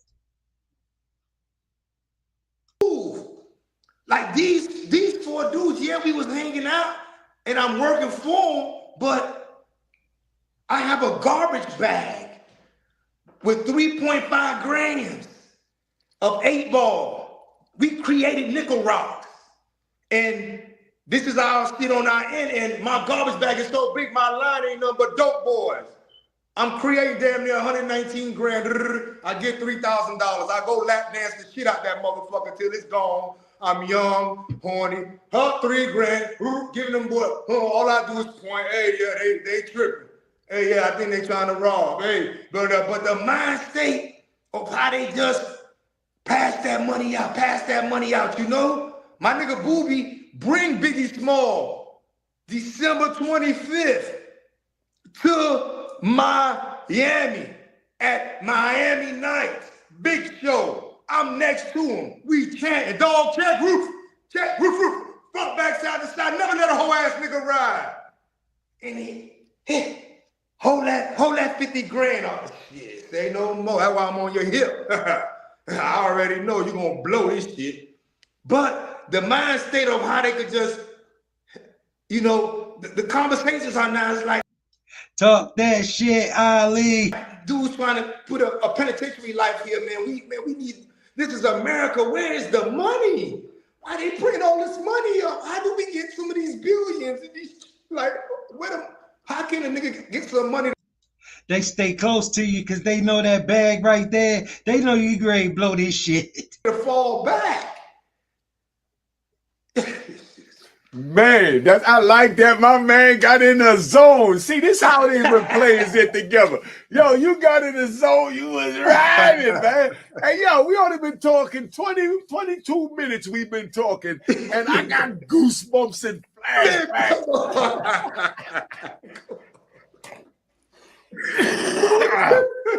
Oh man, they be all cool about me. Hey, yo, but you know. We gonna just dead that one there. We gonna pick up from here. Cheers. Fair use family. Shout out everybody. Cash App on the screen. Super stickers up. Hit that like button. If you're not subscribed, make sure you subscribe to the channel. And we keeping it busted. City, happy to have you, my man. Thank you for having me, baby. I appreciate it, you heard me? Yes, indeed. Oh man, finally made it happen, man. Been trying to get you on the platform for a while now. I mean, I ain't really hard to find, but I'm dealt for the right people. You dig? And you one of them people. You're him. You're Himothy. You heard me? So you see me in the building, right? I respect you to the utmost. You dig? Yeah, believe that. Yeah, man, I've been trying to reach out for a while now, man. I mean, every time I reach out, they say you locked up. What was going on with that, yo? Everything good? All right, so what happened was a couple years ago, they charged me with sex trafficking. And they charged me with sex trafficking. That's what they charged me with. But the real truth, I mean, it got dropped, of course, you know. But what really happened was I was kicking it with a female. She brung a female, flew her in. I told her she can fly and we was gonna have a threesome. You dig? She was looking on my story and just seeing me, you know, living that one life, enjoying my life, you heard me? Falling out of control, we'll say uptown, stunting, you heard me? And she wanted to kick it. So I told her she could come kick it. She come kick it. Next thing you know, she twerking all on my car and going crazy. And, you know, I'm more like, you know, I'm a fly dude, you dig? So everything about me is just cool, calm, and collective. I'm not into the rah-rah. My rah-rah days was the band. You know, I'm older now, so the way I look at life, I look at everything strategic with chess, even with people. You dig? I look at everybody like a piece of the chessboard, you know. So I looked at her and was just like, this looked like trouble, you know. And I was just like, it ain't worth it. So I told Shawty, you heard me? I'm like, yeah, you might want to go ahead and take her to the hotel. We're gonna fly out tomorrow. So she like, what? Next thing you know, she was like, all right, fuck it, let me go. I'll go, fuck it. So we sent out. I ended up still knocking the bitch down, of course. But the next day, she go to the airport. And she's like, see, when they all ratchet like that, you can't tell them they gotta go. If you tell them that, they gonna really start acting up. oh, I'm gonna tell the police, you got all these cars and you getting all this money off these hoes and you pimping these bitches. And I'm like, do what you do. I don't give a fuck because it wasn't true, you know? So I'm like, do what you do. This bitch actually did it. And you know, like I don't know that girl, you dig? So I'm not thinking in my mind like she really gonna do something like that there. But she did. So that basically made the police look at me like I'm hot. You know, they wanted to see what was down with me because I was driving all these nice cars and living in these nice homes. I still do. You know, but you know, at this time in Vegas, I was doing all that. So they wanted to see what was down with me anyway. So basically, I ended up being in like, I don't know what town it was. But I'm kicking it. I had a gig out there. I think it was in the DMV. I think. And we come out of the show, and they ran down on us with guns. You know, drew niggas in bushes and telling me I had sex trafficking charge and locked me up, extradited me to Vegas. I go to Vegas to go face the charges. To be honest with you, brother, I was lost. I didn't really much know what was going on. You dig? So when they broke it down to me and told me that I'm charged with sex trafficking, because what ended up happening, I forgot to tell you. So after she told the police I had all these cars and pimping all these girls and doing all this here, I was in a club. I don't know what club it was, somewhere out there in Vegas, you dig?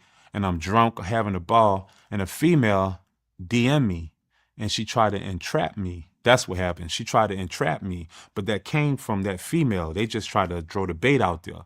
And my dumb ass, I don't understand, you heard me, that if somebody say to you, oh, I want to rock with you, I want to with you, but I'm a stripper or I'm a 304, which is in layman terms, slang word means. If she tell you on the phone or some type of way that she sell put and she want to with you, I didn't know that that's a charge. I didn't know that. But I'm drunk and I'm having a ball and I'm in a club talking to her and she told me that. I'm like, yeah, come with me. I'm not. It's only a charge when they want to lock your ass up anyway. All right, they'll make it a charge. Thinking in my mind that you did, but that's how they got me. They hit me with entrapment, so they entrapped me, and that's how they got me. That's how they end up charging me. Because they couldn't charge you with accusations, but they charged you with how they entrapped me. And what ended up happening was I was ready to go to wall. If you're gonna ship me up the road for something I felt like I didn't do, then let's go to wall. So I spent a lot of money and I did what I had to do, and they dropped the charges. They in the mug shot they put on there, that ended up coming from a whole different situation. Is because I had lean on me and ecstasy on me, you dig? And I don't even pop ecstasy. That was a little whole shit, you dig? But they ended up charging me with that, use that profile pic and make it seem like I'm charged with sex trafficking, and put me out on all the media, you heard me? Media Takeout and Shade Room, and they drew me out there like I was doing the most. You dig? So all my people looking like, what the and I'm like, what the because I'm not pimping no hoes, you dig? But at the end of the day, you know, if a bitch asks me if I'm God, I'm not gonna tell her I'm not. You get what I'm saying? I'm not gonna tell you I'm not God if you think I'm God. I believe I'm God. I believe I'm a God. You hear me? I don't think I'm better than nobody, but I love my body. So that's what ended up happening. And when that got dropped, I kind of, to be honest with you, they locked me up. I got out probably about within 2 months. Then they dropped the charges, and to be honest with you, I was just like, it, I'm gonna lay low. I'm gonna change my whole demographic. I'm gonna move out of Vegas. I'm gonna fall back from all the hoes I was fucking. I'm just gonna let it all go.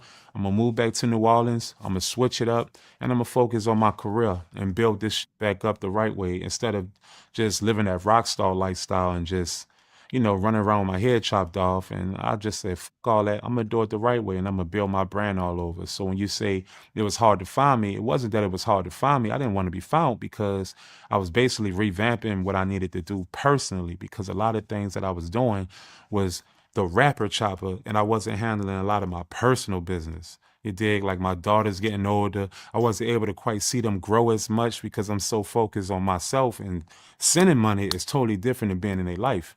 And I really wasn't appreciating that until I got locked up and realizing, I need to cut niggas off who was leeching off me. I need to stop fucking all these hoes because I could and because I'm Chopper, you dig? So I was just like, man, fuck all that. I'm about to just lay low, step up, build my brand, and get back to the money. And that's exactly what I've been doing. Focus. Yeah, it's looking like you doing that. You looking like money, man. I mean, if you love yourself, you'll take care of yourself, because at the end of the day, you only got one car on this earth, so you might want to, keep that maintenance. And one thing I do, I love myself and I'm enlightened, and I'm very intelligent and I know better and I'm experienced and I'm wise. And I know at the end of the day, you take care of yourself, it shows on the outside. And that's important to me. Loving yourself is real important to me because it shows on the outside, as you can see. Yeah. Yes, indeed. But speaking of that, though, the sex trafficking, how you feel about what Diddy is going through right now? They're accusing him of the same thing. I'm gonna be all the way honest with you, and I'm gonna lay it down. Curtis said his platform, it's the right thing to do. Well, let's get this clear. Young men out here like me, getting money, doing their thing, loving themselves, promoting their brand, living that rapper lifestyle, whatever lifestyle you're living, that's accumulating to some funds to make you feel like you having it your way. Check this out. If you fly a female from one state to you for the predecession of having sex with her, and things don't go right, you'll get charged for sex trafficking. So I want to let you know that. You did. I didn't know that. You heard me? I didn't know if I fly a female to me for the reason of having sex with her, that's considered sex trafficking. I did not know that. So I'm letting you guys know right now. You heard me? That's sex trafficking. Cool. Now that's out the way. So it's not human trafficking, because when people think about sex trafficking, they think like you're kidnapping kids and people, and no, that's not what it means. It just means that if you fly somebody from across state lines to have sex with them, it's sex trafficking. Cool. Now the Diddy situation, it goes like this.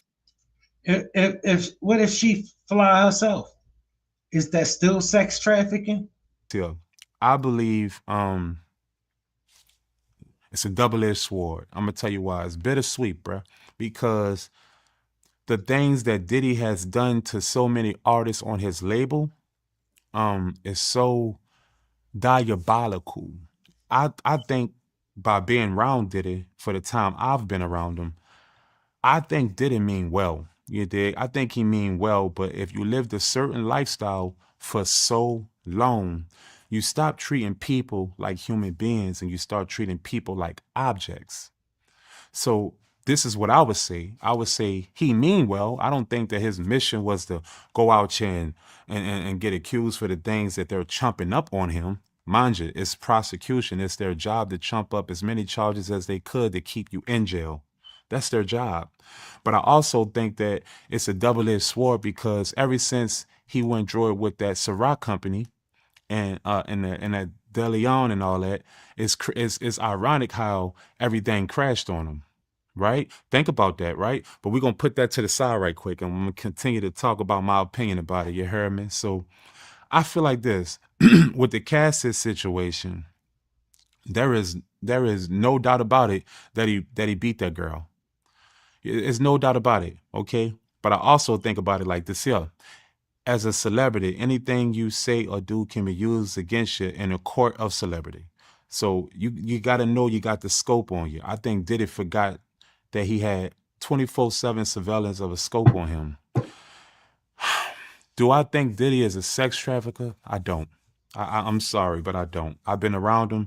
I kicked it with him. Now, would I say Diddy is a little left field, a little UFO-ish, a little X-File-ish? Absolutely. But do I think that he's what they're accusing him of? No, I don't. I'm sorry. And a lot of people can feel a way about Chop, but Chop gonna keep it real. I'm from uptown New Orleans. I've seen a lot, I've done a lot, and I can only keep it real. You dig? I don't think he's a sex trafficker. I just think he done so much that the universe tend to unravel the way it should. When you do right by people, it comes back right. And when you do wrong by people, you get what you deserve. I think at this moment in life, Diddy is getting the karma that he quite deserved, because when I went through that situation, I thought about everything that I was doing wrong that equivalated to what happened to me. I said, oh, okay, it's time for me to eat the karma cake. And I think that at this moment, it's time for Diddy to eat the karma cake, courtesy of the artists that he has milked. You know what I mean? The artists that he milked, the Craig Max, the Biggest, the band, Danny the Kane, Shine, Black Rob, just it's only a certain amount of time, Brad, towards you can take to the universe just reverse that. And I think it's just time for him to get the humble pie, and the universe is basically taking what he has been taking for all these years. And I think that's what's going on. I think it's more of a universal situation. I don't think that Diddy is a bad person or he's out there. Now, R. Kelly, Lord knows I love R. Kelly music. King of R&B, no doubt about it. But R. Kelly had real mental issue problems. So I can understand that situation. Got it. But Diddy, I can't I can't logically put two and two together to make it seem like he's just this evil person. Is he a scamming, maybe left field with whatever, you know what I mean though? Left field, all that there? Absolutely. Is he a freak? Absolutely. But is it really a crime to be a freak though? So when people josing, be josing and laughing about him having 1,000 Earl bottles and baby Earl bottles and all that, so what? That's his personal space. I'm not taking up for the man because he didn't do 100% right by me. I'm just saying right is right and wrong is wrong. And it's funny how us black society, human beings, we hate that the white man do this and do that and has done this and that to us, but yet and still when another black man is in a situation, they are shooting him down more than the white people are. And I think that that's so wrong, that's just my opinion. So did he do what he did to Cassie? Yes. But did he do a million other things that people are accusing him of? I think it's a money pit. And I think it's bigger than what it seems. I think it's more like the big dogs is smashing his twin towers. I don't really quite think it has nothing to do with what they making it. I think it's the big dogs that said, all right, enough is enough. Get him out of here. And I think that's what's going on. So Diddy's fighting a bigger juggernaut than himself. I think he bit the hand that fed him, and he's paying for it because at the end of the day, they still showing him, regardless of what, he's still a nigga. To me, I think this situation is showing him you're still a nigga. Period. You're still a nigga. They showed him he's still a nigga, and that's crazy. But it's life. He bit the hand that fed him, and that's what's out. Plus the universe, plus the things he done. So I think Diddy, if he come out, which I feel like he will, because I went through that situation, you heard me? So I can sit up here and be a testimony to say they are chumping up charges. I don't think he's going to get charged with everything that they're giving him, but I think he's definitely going to get charged with something. That's just my opinion. So that's how I feel about that with that sex trafficking situation.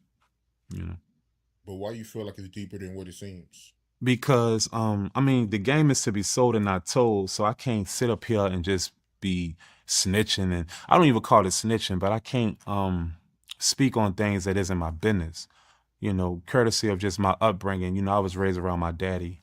He always told me never indulge too much on business that don't belong to you. So I'm not going to do that, and this is what I'm gonna say to make it sound fair to us.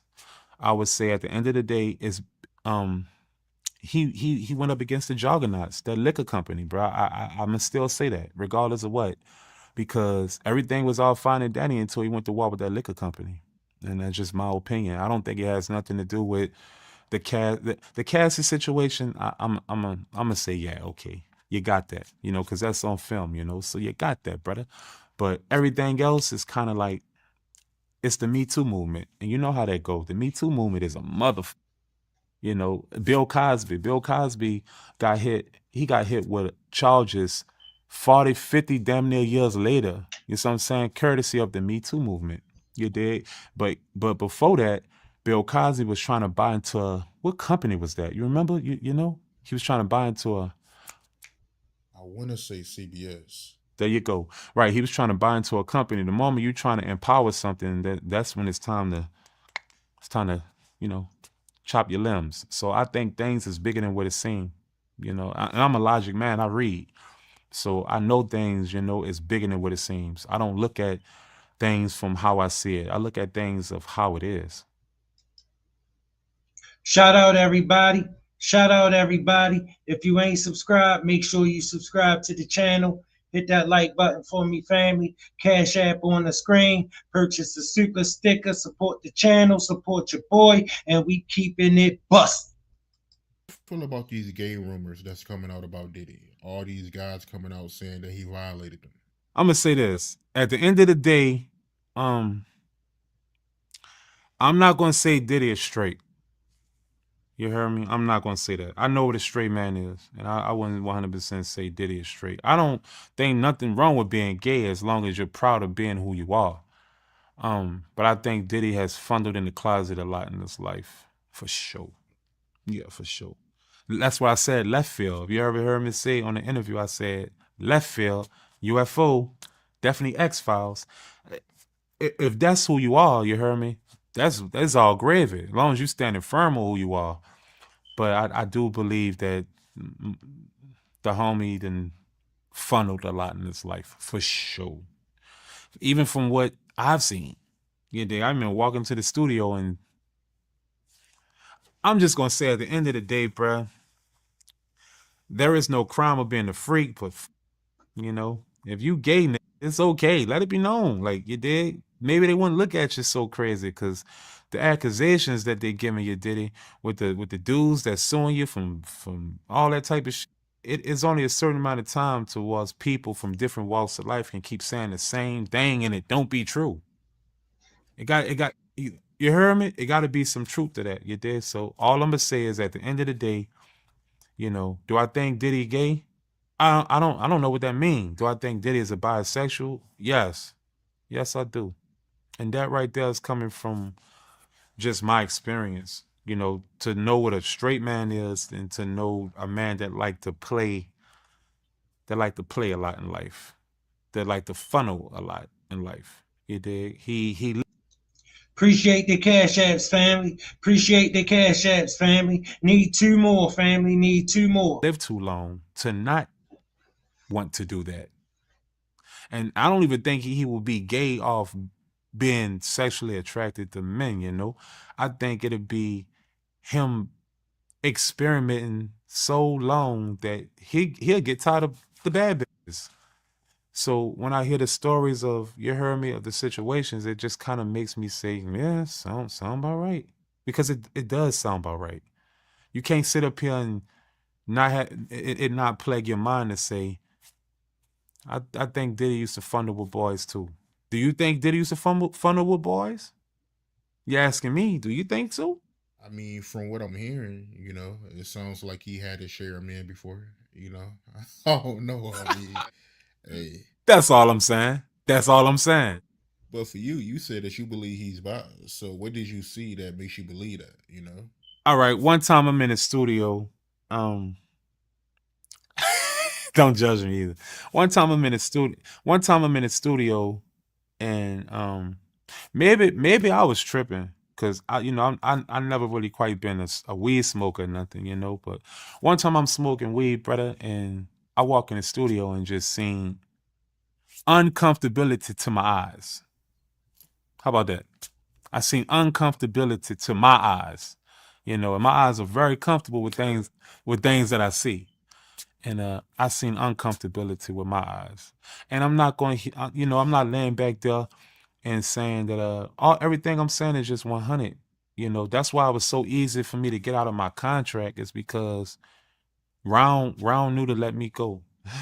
You know what I'm saying? And even right now, I just say uncomfortability to my eyes. You can take that how you want it. You heard me? But uncomfortability to my eyes. What I'm not used to seeing two men do when I look at them. A powerful man at that. I walked in the studio and seen two powerful men doing things that was uncomfortable to my eyes. And that's that. So you can take that how you want it. There you have it. My daddy told me to say that. My daddy said, make sure you let it be known that my pa, free my daddy. He said, you make sure you let it be known if you seen something uncomfortable with your eyes, you dig? That man left you down bad. You got shot. I got fucking shot. I went through a lot. Shout out, family. Shout out, family. Listen, even though we struggle streaming tonight, it ain't thick in here. But look, check this out. All right, one more cash app and the goal to be reached, the 5 cash apps. All right, we got 4 already. I couldn't even feed my family. Yeah, fucking right, that nigga gay.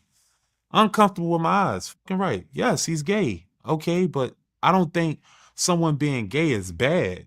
And that's the thing. I don't think someone being gay is like a curse. If that's their preference, then say, bro, that's their preference. Now, you ask me, did it do anything left field? And that's why I gave the answer. Yes, I've seen things when I walked in the studio that was uncomfortable to my eyes with another powerful person in the music business. And that's just that. What was your reaction and what was his reaction when you caught him? I walked, I opened the door. I seen what I seen, and I hurried up and slammed the door. And I hurried up and slammed the door. And ever since then, Ron was treating me nice. That's how I was. Fuck, I couldn't get Lil Daddy, the Lil Daddy video. I couldn't get the Lil Daddy video shot for nothing. You heard me? I'm talking about for nothing. But after that happened, I went back home to New Orleans and we was shooting Lil Daddy. As a matter of fact, we shot Lil Daddy, my solo Lil Daddy, and we shot the remix with Wayne and Jody Breeze the same day. How you love that? Uh-huh. Yeah. So he greenlit the videos after you caught him. Right after that. Yeah, I just seen I seen it, bruh, and it fucked me up. I'm not even gonna much lie to you. I wasn't really I looked at Diddy differently after that. The $30 million was out the window once I seen him look that way. You know, I low key kind of I wasn't feeling that bad boy shit no more. I wasn't feeling that shit no more. And say, bruh, the funny part, I'm never really the type of person that get on here and do all that shit there. But I talked to my daddy, and my daddy said, you went through so much in life and you swept it under the rug. And everybody just expect you to just eat that. That man left you for dead out here. You don't have to speak your truth. You just gotta be city. Just be yourself. This time, be yourself. Just be yourself. You don't have to say, oh, I'm speaking my truth, or I'm not trying to expose nobody. It's already out there. How I'm trying to expose was already out there. I'm just happy I wasn't the first one to do all that there. All right, that's clear. Yeah, I seen a nigga kissing a man, tonguing him down. You heard me? That shit was fucking crazy. And I looked at him differently after that. That's just all that is. I looked at him totally different after that. And that's, I just wanted out of the deal. It ain't like Bad Boy dropped me or nothing. I just wanted out of the deal. I was too disgusted with just a lot of shit that was going on. I was disgusted. I was tired of this shit. And to be honest with you, say, bro, for real, yeah. Say, bro, to be honest with you, I could have tolerated it and been the biggest star in the world right about now. No doubt about it. But at the end of the day, my dignity, bro, my honor, and just, I always think about where I'm from. You know, all Baron and Martin Luther King hit him hard. And I think about those people because those are the people that I really looked up to before it was rap. You know, so I look at how would they see me if they was to know the things that I saw that I tolerated. I wouldn't be able to fathom that. And I couldn't look at it like, damn, I can't just tolerate a nigga doing all that in front of me and being okay with that. I mean, and Suge, you know, I used to roll with Suge from 2006 to 2008. I lived with Suge. And Suge, you know, regardless of how people talk down on him and all this here, you know, whatever guy he was, I get it, you dig? You know, no one's perfect. But I put it on my life. Every time I went to mansion parties with Suge, and Suge got me a Ferrari too. Back then he got me a Ferrari too, no doubt. You can ask Mac Main or the Young Money Mac Main or whatever, you heard me? He'll tell you. You dig? When Mac Main came to see me in LA, Wayne Mac Main, you dig? I picked him up in a Ferrari, you know, that Suge gifted me. When I went to the parties with Suge, if that shit was wicked and all this, the celebrities, the actresses and all that there, when they was doing all that weird shit, Suge he'll tell me, he was like, if you ain't cool with that shit there, you know, just get out the way. But I'm going to enjoy myself. So you can go sit your ass down here on the couch and go be a square all you want, but I'm going to go enjoy myself. So Suge always did it like a boss. And to me, that's the difference between Suge and Diddy to me. Diddy did it like a weasel. And he expect you to be with whatever he's with. Suge would let you know from the beginning. I don't give a fuck what you do. Your choice is yours. I'm going to go enjoy myself with these bitches. So what if they doing weird shit? Mind your business if you ain't down with it. Facts. And that's the difference to me. You know, so ironically, free both of them. That's crazy. And as always, family, it don't take much to be nice. We all gotta live on this planet together. We all sharing each other's space. Respect is really important, very necessary. Look, family, I appreciate your time. Thanks for pulling up. Look, y'all stay looking out for me. All right, I swear to God, y'all make YouTube worth it all. Okay, I'll be back tomorrow night at 8:30 as usual, family. I appreciate your time. I love y'all. Make sure you hit the subscribe button, the like button, share the program if you will. Cash App on the screen. The goal of 5 Cash Apps has been reached this evening. Thank you, family. I appreciate you very much.